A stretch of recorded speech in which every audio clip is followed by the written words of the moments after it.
और अब बात करेंगे एम्बुलेंस कर्मचारियों पर। अब सख्ती की तैयारी हो रही है। एम्बुलेंस कर्मचारियों द्वारा लगातार आंदोलन किया जा रहा है। सड़कों पर 108, 104 एम्बुलेंस के पहिए पूरी तरीके से रुक चुके हैं। तो अब ऐसे में अब एम्बुलेंस कर्मियों के खिलाफ कार्रवाई की सिचुएशन आ चली है। एसएमएस मेडिकल कॉलेज के बाहर बड़ी संख्या में पुलिस बल की तैनाती है।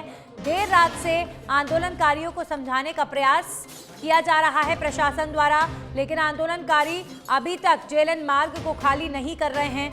बगैर अनुमति के जेएलएन मार्ग पर आंदोलनकारियों द्वारा ये प्रदर्शन किया जा रहा है। धरने पर बैठे हैं और फिलहाल उन्हें शहीद स्मारक पर आंदोलन करने की अनुमति दे दी गई है, लेकिन जेएलएन मार्ग से अभी तक एम्बुलेंस कर्मचारी उठे नहीं हैं। जेएलएन मार्ग पर ही उनकी एम्बुलेंस भी खड़ी हुई हैं और एम्बुलेंस कर्मी धरने पर बैठे हुए हैं। कई एम्बुलेंस कर्मियों द्वारा तो अब भूख हड़ताल भी की जा रही है।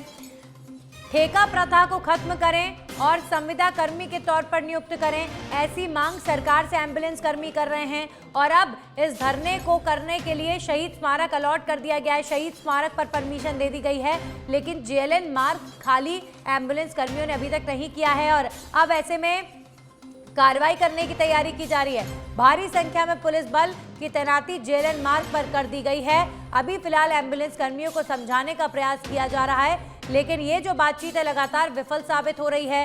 देर रात से ही एम्बुलेंस कर्मियों को समझाया जा रहा है कि जेएलएन मार्ग से हटकर शहीद स्मारक पर अपना आंदोलन करें, लेकिन एम्बुलेंस कर्मी अभी तक जेएलएन मार्ग से नहीं उठे हैं और ऐसे में भारी पुलिस बल की तैनाती अब कर दी गई है। और हमारे सहयोगी ने जब यहाँ मौजूद पुलिस अधिकारी से बातचीत की थी तो उन्होंने बताया था कि अभी फिलहाल समझाने का प्रयास किया जा रहा है और लगातार एम्बुलेंस कर्मी बीते 5 दिनों से अपनी 108, 104 एम्बुलेंस को सड़क पर खड़ा कर आंदोलन कर रहे हैं और ठेका प्रथा को खत्म करने की मांग कर रहे हैं। देर रात से ही समझाने का प्रयास प्रशासन द्वारा किया गया, लेकिन जेएलएन मार्ग को खाली नहीं किया है। जेएलएन मार्ग पर अभी तक एम्बुलेंस कर्मी धरने पर बैठे हुए हैं। भारी संख्या में पुलिस बल की तैनाती कर दी गई है जेएलएन मार्ग के आसपास। आंदोलनकारियों को यहां से हटाने की तैयारी अब की जा रही है। तो एम्बुलेंस कर्मी एक तरफ हड़ताल पर हैं, अपनी हट पर अड़े हैं, वहीं अब सरकार की तरफ से भी सख्ती बढ़ती जा रही है। शहीद स्मारक अलॉट किया गया है। शहीद स्मारक पर इन्हें जाने के लिए कहा जा रहा है कि आप वहां पर विरोध प्रकट कीजिए, धरना दीजिए, लेकिन जेएलएन मार्ग खाली कीजिए। लेकिन अभी तक एम्बुलेंस कर्मियों ने जेएलएन मार्ग खाली नहीं किया है। 108 और 104 एम्बुलेंस के ये कर्मचारी हैं। एम्बुलेंस के पहिए थमे हुए हैं 5 दिनों से और लोग परेशान हो रहे हैं। मेडिकल इमरजेंसी की स्थिति में ये जो हड़ताल है इसका दंश आम आदमी झेल रहा है। तो ये टकरार सरकार और ठेकेदारों और एम्बुलेंस कर्मियों के बीच की है, लेकिन इसमें आम आदमी पिस रहा है। 5 दिनों से 108 और 104 एम्बुलेंस के पहिए थमे हुए हैं, रुके हुए हैं। जेएलएन पर एम्बुलेंस खड़ी हुई हैं और एम्बुलेंस कर्मी धरने दे रहे हैं।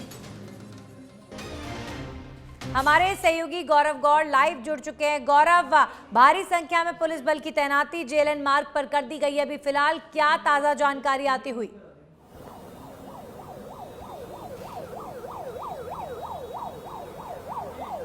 नंदिनी, पिछले 5 दिन से चालू इस आंदोलन को आप देखेंगे, अभी तक इनकी गर्मजोशी जो है बनी हुई है। तेज धूप, कल रात को हुई बारिश और हवा के थपेड़े, धूल के अंदर बैठे हैं लोग और जो पूरे देश की सेवा, प्रदेश की सेवा में लगे रहते हैं, ये वो लोग हैं।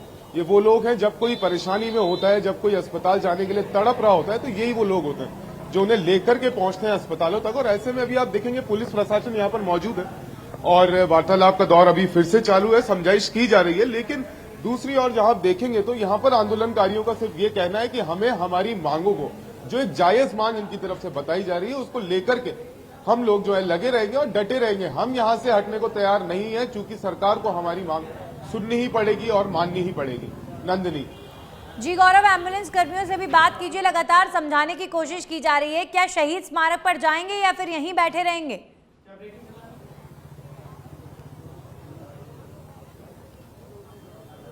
जी जी, लगातार समझाइश की कोशिश की जा रही है और कहा जा रहा है कि आपके लिए एक अस्थायी जगह बनाई गई है जहां से आप अपने आंदोलन को जारी रख सकते हैं। क्या ऐसे में आप लोग यहां से उठेंगे? बिल्कुल नहीं उठेंगे सर। हम गहलोत सरकार से यही रिक्वेस्ट है कि हम जोड़े मांग के इस रोड पे आपसे भीख मांग रहे हैं, केवल हमारे को सुविधा कमेटी में घोषित कर दीजिए।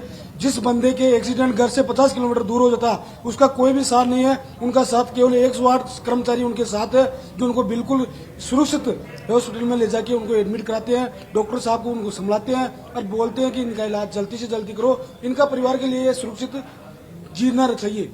हमारे साथ एम्बुलेंस कर्मचारी संघ के अध्यक्ष सूजाराम जुड़ गए हैं। सूजाराम जी, 5 दिन हो चुके हैं, एम्बुलेंस कर्मी हड़ताल कर रहे हैं, बातचीत विफल साबित हो रही है। सर, उन मरीजों के बारे में तो सोचिए जो इमरजेंसी की हालत में क्या उन पर बीत रही होगी जब एम्बुलेंस उन्हें नहीं मिल पा रही है।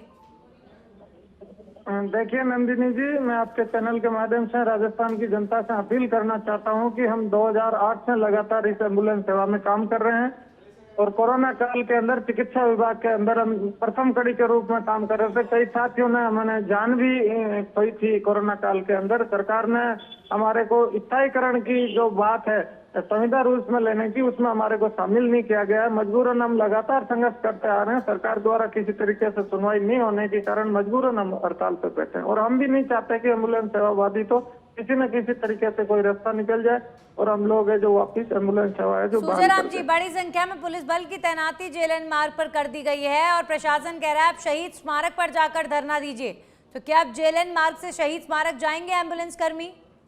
देखिए नंदिनी जी, हम जेएलएन मार्ग पर शांतिपूर्ण तरीके से बैठे हैं। पिछले 5 दिन से हम अपनी शांतिपूर्ण तरीके से अपने मांगे मनवाने के लिए बैठे हैं और एम्बुलेंस कर्मचारी अनुशासित तरीके से राजस्थान भर में जाने जाते हैं। 2008 से लगातार अल्प वेतन में काम कर रहे हैं, ऐसी कोई बात नहीं है, लेकिन पुलिस है वो लगातार दबाव के अंदर काम कर रही है और हमारे को खदेड़ने का जो प्रयास है वो कर रही है। इसमें 50 एम्बुलेंस कर्मचारी यहाँ बैठने को लिए तैयार है और मजबूर है। सूजाराम जी, बातचीत लगातार हुई, इन 5 दिनों में सरकार के प्रतिनिधियों से बातचीत विफल क्यों हो रही है? बातचीत विफल नहीं हो रही। सरकार संविदा के मुद्दे पे अच्छे तरीके से बात करने के लिए तैयार नहीं, वो गुमराह कर रही है, इसलिए एम्बुलेंस कर्मचारियों के साथ में उनकी वार्ता है वो बंद नहीं पा रही। सूजाराम जी, अगर किसी न किसी तरीके से एम्बुलेंस कर्मचारियों को ये आश्वासन भी मिलता है कि आपका निश्चित तौर पे होगा और एक रास्ता आपके लिए खुलेगा, तो भी एम्बुलेंस कर्मचारी काम करने के लिए तैयार है, लेकिन सरकार की तरफ से कोई रास्ता खोलने के लिए ये परेशानी आप लोगों की है। देखिए, आपको संविदा कर्मी बनना है, आपको ठेका प्रथा के अंदर काम नहीं करना, ये आपकी मजबूरी है, लेकिन लोग क्यों भुगते हैं?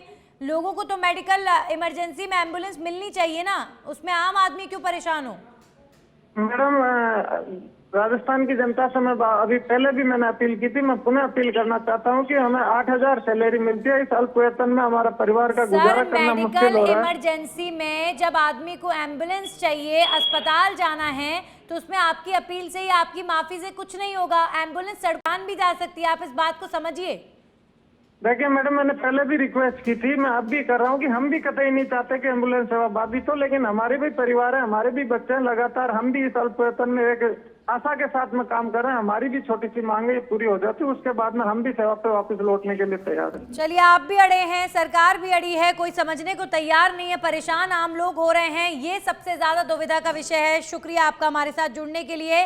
तो एम्बुलेंस कर्मी भी वापस एम्बुलेंस को चलाना नहीं चाहते जब तक उनकी मांगे पूरी ना हो, और अभी तक सरकार की तरफ से भी कोई आश्वासन नहीं दिया जा रहा है। आम आदमी, गरीब आदमी जो इस 108, 104 एम्बुलेंस पर निर्भर है, उनका क्या, उनके बारे में कोई क्यों नहीं सोच रहा है?